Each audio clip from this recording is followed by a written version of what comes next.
বিজেপির হাতিয়ার এসআইআর। পদ্মের এই এসআইআর থেকে লাভের আশায় কি এবার মতুয়া কাটা? মমতা বন্দ্যোপাধ্যায়ের মতুয়া বার্তায় কি পেঁচে পড়ে গিয়েছে গেরুয়া শিবির? বিজেপির রাজ্য সভাপতির মন্তব্যে এই জল্পনা জোরালো। বিজেপি ছি ছি ছি, বিজেপি লজ্জা লজ্জা লজ্জা।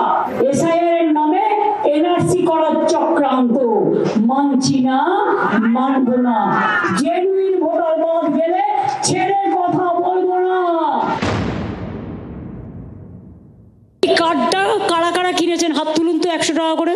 এখানে তো আপনি বাংলাদেশের নাগরিক লিখে দিচ্ছেন, আর লিখে দিচ্ছেন 2002 ম্যাপিং করছেন এসআইআর এ, আর লিখে সার্টিফিকেটটা দিচ্ছেন 2025 সালে। আপনাদের চিট করছে, প্রতারিত করছে। মঙ্গলবার মতুয়াদের গড় বনগাঁয় গিয়ে এই বার্তা দেন মমতা বন্দ্যোপাধ্যায়। এতে কি প্যাঁচে পড়ে গিয়েছে পদ্ম শিবির? যে এসআইআর এ তারা লাভ দেখছিল, সেখানে কি এখন মতুয়া কাটা? তাই কি এবার কমিশনকে আসরে নামার দাবি?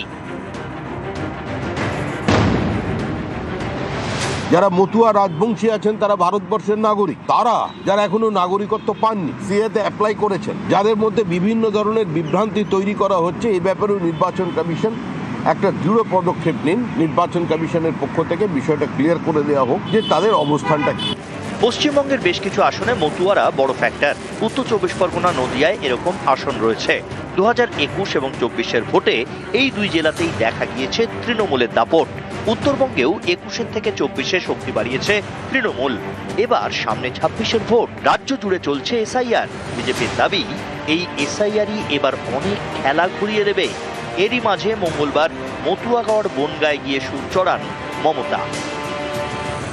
কার্ডটা কারা কারা কিনেছেন হাত তুলুন তো 100 টাকা করে। এখানে তো আপনি বাংলাদেশের নাগরিক লিখে দিচ্ছেন, আর লিখে দিচ্ছেন 2002 ম্যাপিং করছেন এসআইআর এ, আর লিখে সার্টিফিকেটটা দিচ্ছেন 2025 সালে। আপনাদের চিট করছে, প্রতারিত করছে। মমতার এই মতুয়া বার্তাতেই কি পেঁচে পড়ে গিয়েছে পদ্ম শিবির? অনেকেরই প্রশ্ন, বিজেপি কি বুঝতে পারছে যে তারা রাজনৈতিকভাবে তৃণমূলের পাল্টা সুর চড়ালেও নাগরিকত্ব, এসআইআর, এনআরসি ইস্যুতে সকল মতুয়ার আস্থা অর্জন করা কঠিন? তাই কি এবার নির্বাচন কমিশনের ব্যাখ্যা দাবি?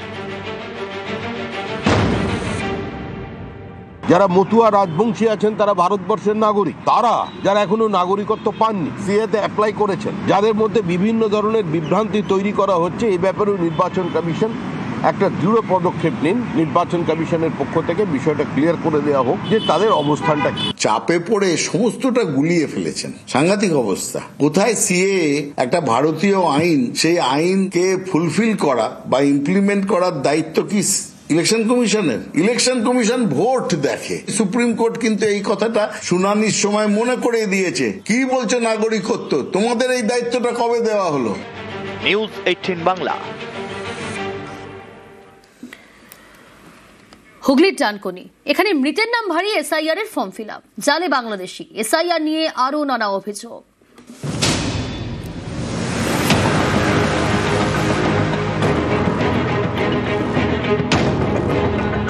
হুগলির ডানকুনির 20 নম্বর ওয়ার্ড। এখানে থাকতেন মহসিন খান। 2015 সালে তার মৃত্যু হয়। অভিযোগ, মহসিনের নাম এবং তার বাবার নাম ভাড়িয়ে নতুন ভোটার কার্ড তৈরি করা হয়। টাকা দিয়ে এই কাজ করেন মৃতের প্রতিবেশী নাদিম সর্দার, যিনি বাংলাদেশি। মহসিনের নামে আসা এসআইআর ফর্ম ফিল আপ করেও তিনি জমা দেন বলে অভিযোগ। আমার ভাই মারা গেছে আজ থেকে 9 বছর আগে। সেই ডকুমেন্ট সবকিছু আমার কাছে আছে। তার সাথে একটা ব্যক্তি, তাকে কোনো ব্যক্তি টাকার সাহায্য করে দিয়ে সে সবকিছু কমপ্লিট করেছে। ডকুমেন্ট এমনকি এসআইআর ফর্ম কমপ্লিট, সাবমিট সবকিছু ওকে হয়ে গেছে। তার বাড়ি বাংলাদেশ, এখানে ভাড়া থাকে। কে ফিল আপ করে দিয়েছে তোমার? এটা আমি নিজে করেছি। ফর্মটা ওই বিএলও কাছ থেকে আমি নিয়েছি। দেশ কোথায়? দেশ আগে বাংলাদেশ ছিল, আমি অনেক আগে এখানে চলে আসি। এটা যখন আমি প্রথম এই কাগজটা করেছি, তখন যে একজন ওই যে বললাম তো যে একদম করে দিয়েছে, তাকে 4000 টাকা দিয়েছে। সংশ্লিষ্ট বিএলওর দাবি, এসআইআর ফর্ম জমা দেওয়ার পরে নথি যাচাই করতে গিয়ে এই কারচুপি ধরা পড়ে। এরপরে ডানকুনি থানার পুলিশ বাংলাদেশি যুবককে গ্রেপ্তার করে।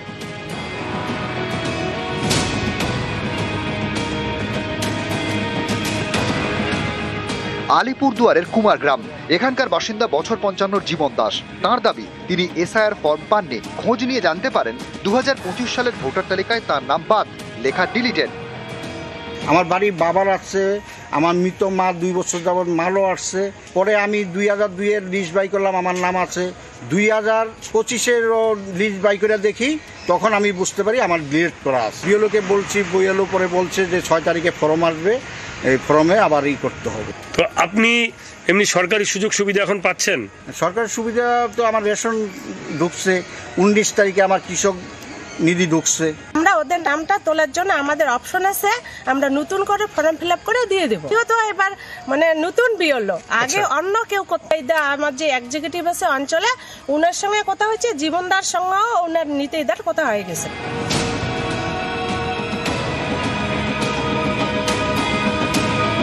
জলপাইগুড়ি ধূপগুড়ির কর্ণবালা অধিকারী বছর 70-এর বৃদ্ধার নাম রয়েছে 2002 সালের ভোটার তালিকায়।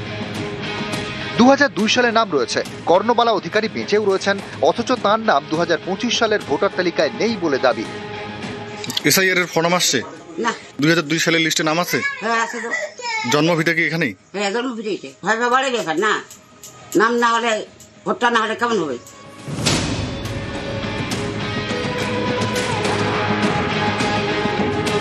আমি সরকারি কর্মচারী, রিটায়ার্ডের পরেও ভোট দিয়ে আসছি। 2002 সালে আমার কোনো নাম নেই, কারণ আমার 1995 সালেও আমার নাম আছে, 2025-এও নাম আছে আমার। চিন্তা তো একটা আছে, যেহেতু 2002 তালিকায় নাম নাই, তার জন্য তো চিন্তা কাজ করতে এসেছি।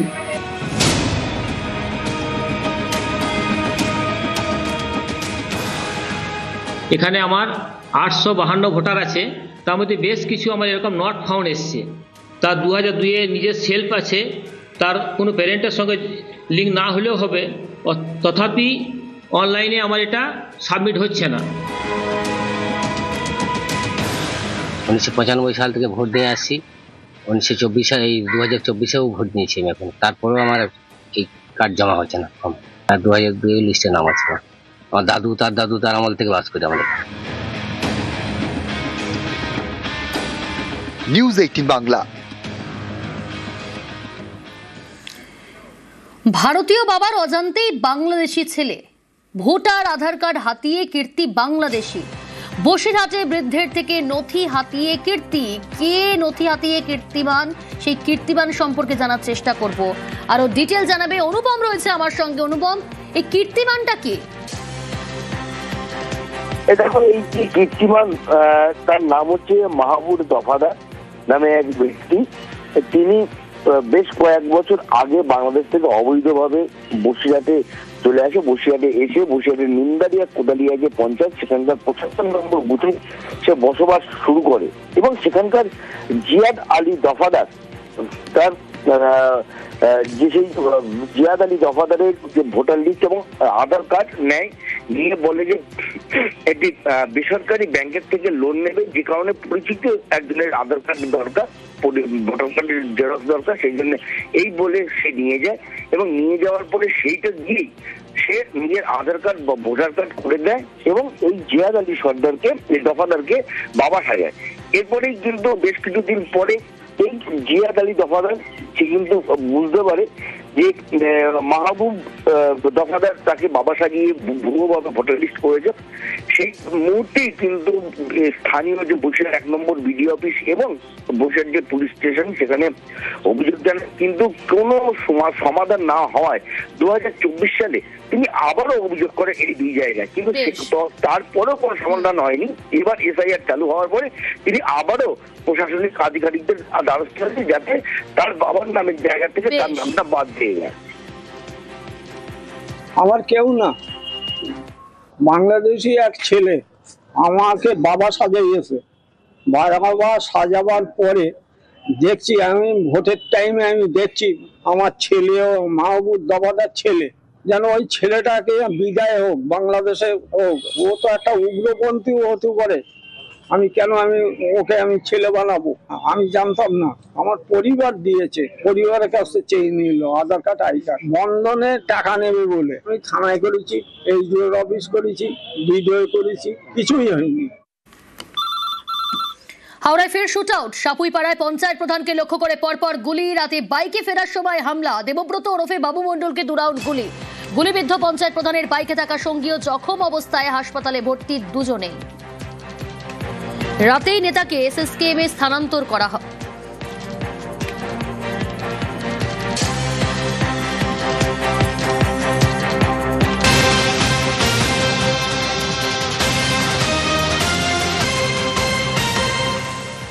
কিন্তু প্রশ্ন এখান থেকেই উঠছে, কি কারণে গুলি, কে বা কারা গুলি চালালো?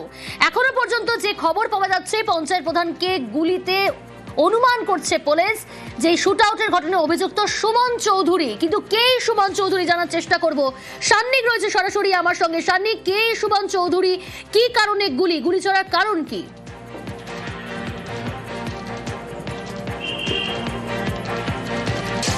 দেখো, প্রাথমিক তদন্তে পুলিশের যে তদন্ত চলেছে তাতে এখনো পর্যন্ত যা তথ্য পুলিশ পেয়েছে তাতে পুরনো শত্রুতার জেরেই গতকালের এই গুলি চালানোর ঘটনা এবং যে সুমন চৌধুরী যে মূল অভিযুক্ত বলে পুলিশ এখনো পর্যন্ত মনে করছে, তার বিষয়ে পুলিশ এখনো পর্যন্ত তদন্তে নেমে যেটা জানতে পেরেছে, এর আগেও খুনের চেষ্টার অভিযোগ এবং তোলাবাজির অভিযোগ তার বিরুদ্ধে রয়েছে।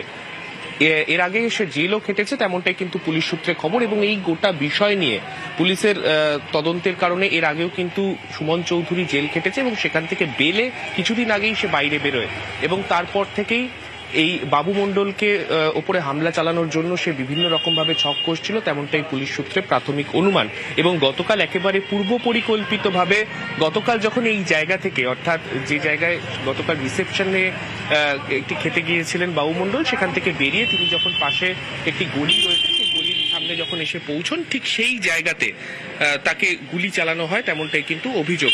এখনো পর্যন্ত সুমন চৌধুরীর খোঁজ পুলিশ পায়নি, তবে গতকাল যে রাস্তা দিয়ে সুমন চৌধুরী পালিয়েছে সেই রাস্তা দিয়ে গিয়ে সে বেলুড় স্টেশন দিয়ে পালানোর চেষ্টা করে থাকতে পারে বলে পুলিশের তরফে এখনো পর্যন্ত মনে করা হচ্ছে। গোটা এলাকায় যে সিসি ফুটেজগুলো রয়েছে সেই সিসি ক্যামেরা ফুটেজগুলো পুলিশ আপাতত খতিয়ে দেখছে। সুমন চৌধুরী একা নাকি সঙ্গে আরো কেউ ছিল সেই বিষয়টাও পুলিশ খতিয়ে দেখছে। যেহেতু এর আগেও গুলি চালানোর অভিযোগ তার বিরুদ্ধে রয়েছে এবং বাবু মণ্ডলকেই খুনের চেষ্টা সে এর আগেও করেছে, তাই পুরনো শত্রুতার জেরেই এই গোটা ঘটনা ঘটানো হয়ে থাকতে পারে বলে পুলিশ আপাততভাবে মনে করছে। তবে এখনো পর্যন্ত পুলিশ যেটা মনে করছে, তাকে যতক্ষণ পর্যন্ত না গ্রেফতার করা যাচ্ছে ততক্ষণ পর্যন্ত বিস্তারিত কারণ জানা সম্ভব নয়। তারপরেই কিন্তু তদন্ত করে পুলিশ আরো বিস্তারিত তথ্য পেতে পারে। বেশ, প্রত্যক্ষদর্শীরা এবং পুলিশ কি জানাচ্ছে শোনাই আপনাদের। আমাদের একটা বিয়ে বাড়ির রিসেপশন ছিল, আমরা একসঙ্গে খাওয়া দাওয়া করে বেরোচ্ছিলাম। সেই সময় আমাদের প্রধান সাহেব বললেন যে ঠিক আছে গাড়িটা বার কর। মোটা শিবতলা বলে একটা জায়গা রয়েছে, সেখানে আমার গাড়িটা পার্কিং করা ছিল। বেরিয়ে এসে ততক্ষণে দাদাকে গুলি করে দিয়েছি। বাঁ হাতে দেখে পুরো রক্ত, সাদা জামা পড়েছিল, পুরো রক্ত লেগে রয়েছে। তাতে করে হসপিটালে নিয়েছে। ততক্ষণ টোটো উঠে আমরা হসপিটালের দিকে চলে এসেছি। দুজনের গুলি লেগেছে। ও ওখানেই ছিল, ওখানে হেঁটেই এসেছিল। এলোপাতারে গুলি চালাইছে একজন ছিল। এবার তার সঙ্গে কেউ ছিল কিনা সেটা আমরা ঠিক বলতে পারছি। আমাদের সঙ্গে যে 6-7 জন ছিল, 6-7 জনের মধ্যে আমরা দুজন যখন গাড়ি আনতে গেছিলাম, বাকি সব শোনা যাচ্ছে বাসু বলে কেউ আছে, সে আমি চিনি না, বাসু বলে শুনছি যে হেঁটেছিল, এলোপাতারি গুলি চালাচ্ছিল। কি বাইকে করে এসেছিল না কিসে সেটি বলতে, দাদা অসিদ্ধার বাইকে ছিল, একই বাইকে দুজন ছিল। একটা ঘটনা ঘটেছে সাপুই পাড়ার গ্রাম প্রধান, ওনার উপরে একটা গুলি চলেছে। এখন উনি হসপিটালাইজ হয়েছেন, ওনার ট্রিটমেন্ট শুরু হয়েছে। এরপরে বাকি ইনভেস্টিগেশন করে যে যারা এর মধ্যে ইনভলভ আছে তাদেরকে দুজনের লেগেছে। একজনের এখানে নিচে লোয়ার অ্যাবডোমিনের দিকে লেগেছে, আর একটা কাঁধে গুলি লেগেছে, আর একটা লোকের হাতে লেগেছে।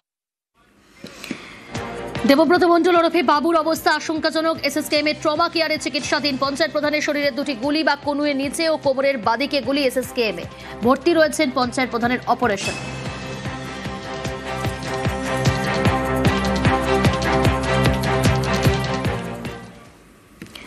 বারাসাত আদালতে আইনজীবীদের একের পর এক তথ্য প্রমাণ পেশ। আদালত কক্ষে দাঁড়িয়ে হাপুস নয়নে নিহতের স্ত্রীর কান্না। কোনো কিছুতেই কাজ হলো না। আগাম জামিন পেয়ে গেলেন সোনা ব্যবসায়ী খুনে অভিযুক্ত জলপাইগুড়ি রাজগঞ্জের বিডিও। নিহতর স্ত্রীর দাবি বিডিও প্রভাবশালী, তাকে গ্রেফতার করা হোক।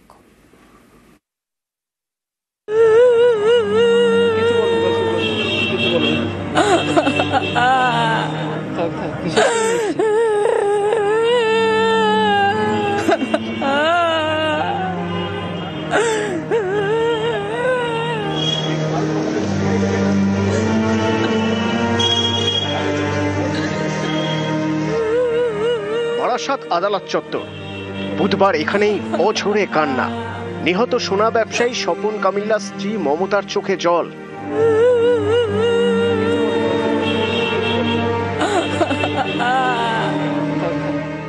আদালত কক্ষেও হাপুস নয়নে কান্না। নিহতের স্ত্রী কান্নায় ভেঙে পড়ছেন।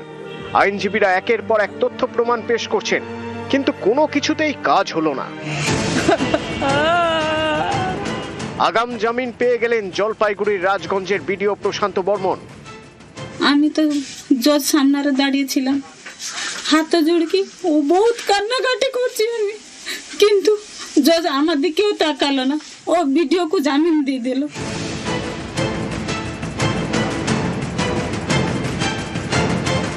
30 অক্টোবর নিউ টাউনের যাত্রাগাছি থেকে সোনা ব্যবসায়ী স্বপন কামিল্লার দেহ উদ্ধার হয়। জলপাইগুড়ির রাজগঞ্জের বিডিও প্রশান্ত বর্মনের বিরুদ্ধে খুনের অভিযোগ দায়ের করে নিহতের পরিবার। এরপর 11 নভেম্বর মঙ্গলবার বারাসাত জেলা আদালতে আগাম জামিনের আবেদন জানান বিডিও প্রশান্ত বর্মন। বুধবার ছিল শুনানি। তখন আদালত কক্ষে তথ্য প্রমাণ পেশ করছেন আইনজীবীরা। হাত জোর করে কাঁদছেন নিহতের স্ত্রী মমতা কামিল্লা।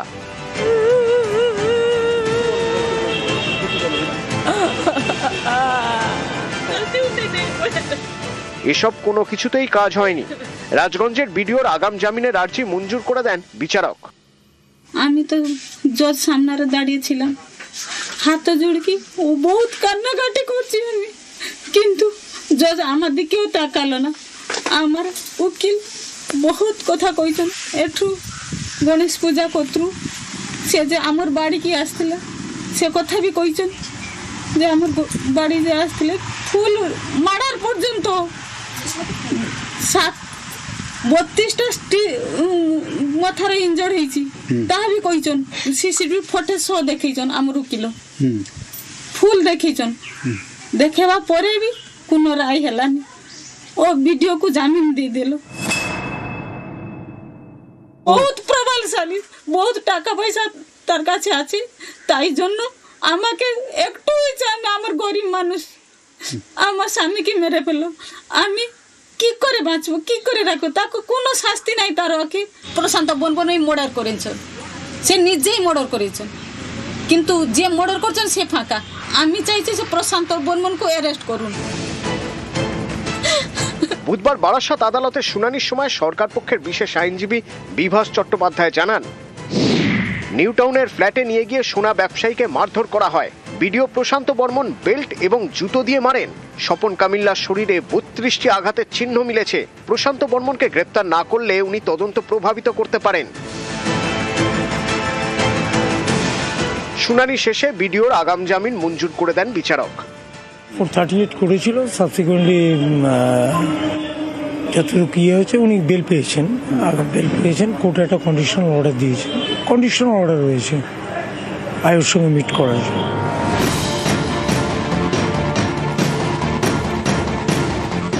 সোনা ব্যবসায়ী খুনে অভিযুক্ত রাজগঞ্জের বিডিও। কয়েকদিন আগে রাজগঞ্জে বিডিওর বিরুদ্ধে অনেকেই ক্ষোভ দেখান, আর এখন সেখানে কেউ ভয়ে মুখ খুলছেন না। সব বিক্ষোভ উধাও। কোন মন্ত্র বলে বিডিও আগাম জামিন পেয়ে গেলেন বুঝতে পারছে না রাজগঞ্জ। এটা হচ্ছে একটা বড় মাপের ষড়যন্ত্র চলছে। প্রশান্ত বর্মন একটা শিডিউল কাস্ট কমিউনিটির ছেলে, তাকে কিভাবে দাবাং থেকে মাটিতে শোয়ানো যায় সেটারই একটা চক্রান্তকারীরা চক্রান্ত করে যাচ্ছে। কিন্তু আমি একটা কথা বলছি, চক্রান্তকারীদের চক্রান্ত থাকবে না, দাবাং দাবাংই থাকবে।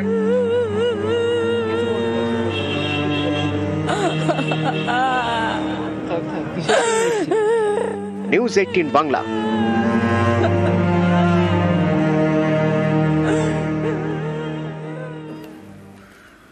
আসছি পরের খবরে। আলিপুরদুয়ারে ফের লোকালয় হাতির পাল। বক্সার জঙ্গল থেকে ডিমায় দাদালের দল, নদী পেরিয়ে লোকালয়, শতাধিক হাতির দল। হাতির গতিবিধির ওপর নজর বনকর্মীদের।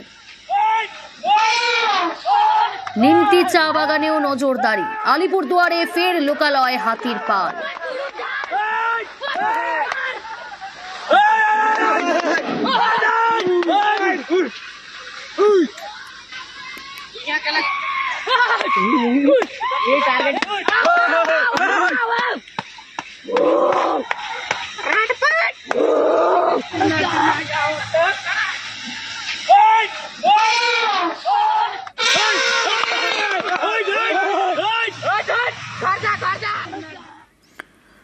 আজ থেকে শিলিগুড়ি সূর্যনগর ডাবগ্রাম ময়দানে শুরু নিউজ 18 বাংলা মেগা কার্নিভাল। 28 থেকে 30 নভেম্বর টানা 3 দিন পরপর চতুর্থবার আরো বড় আরো রঙিন ভাবে ফিরছে আপনাদের জনপ্রিয় এই কার্নিভাল। 50টিরও বেশি স্টল নিয়ে হাজির নানা আয়োজন, জিভে জল আনা খাবার, সাজসজ্জা, রূপচর্চা, নতুন গয়না শাড়ি, ঝকঝকে নতুন গাড়ির মডেল সহ আরো অনেক কিছু। সঙ্গে দারুণ গেম শো, ট্যালেন্ট হান্ট, বসে আঁকো প্রতিযোগিতা, রেসিপি কন্টেস্ট ও ক্রিয়েটার্স হান্ট। অংশ নিন এবং জিতে নিন আকর্ষণীয় পুরস্কার। প্রতিদিন সন্ধ্যায় কার্নিভালের আনন্দ কয়েক গুণ বাড়াতেই মঞ্চে থাকবেন জনপ্রিয় শিল্পীরা, বিখ্যাত গায়ক রাঘবের সঙ্গীত পরিবেশন। এছাড়াও থাকবেন অভিনেতা বিশ্বনাথ বসু সহ জনপ্রিয় সেলিব্রিটিরা। নিউজ 18 বাংলায় 3 দিন ভরপুর আনন্দ, প্রবেশ সম্পূর্ণ বিনামূল্যে। সপরিবারে চলে আসুন শিলিগুড়ি সূর্যনগর ডাবগ্রাম ময়দানে এবং উপভোগ করুন নিউজ 18 বাংলা মেগা কার্নিভালের রঙিন উৎসব।